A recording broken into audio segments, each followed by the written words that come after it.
pencocokan dan penelitian atau coklik yang dilakukan KPU Sulsel telah mencapai 4 juta lebih warga yang masuk dalam daftar penduduk potensial pemilih di 22 kabupaten dan kota di Sulawesi Selatan.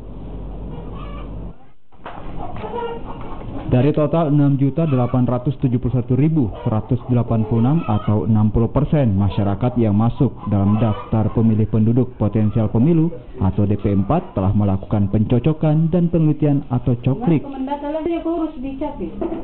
Dari 4 juta lebih, 2.189.619 merupakan laki-laki dan 2.307.749 adalah perempuan. Dari 24 kabupaten kota menjalani gerakan coklik yang serentak digelar sejak 20 Januari lalu, Kabupaten Nrekang telah mencapai 86%, disusul Lugu 82% dan Tanah Toraja 81%. Sementara Kabupaten Goa dan Makassar di bawah 50% dengan persentase masing-masing 37% dan 46%. Kondisi geografis hingga pemilih yang tidak berada di rumah menjadi kendala tersendiri bagi petugas pemutahiran data pemilih.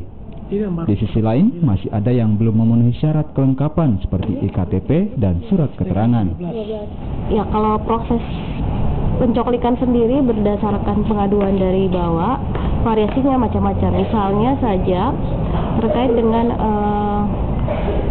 kondisi geografis. Misalnya ada petugas PPDP kita yang harus menempuh wilayah-wilayah yang tersulit, misalnya daerah kasusnya misalnya di daerah Sopeng untuk ada rumah terapung.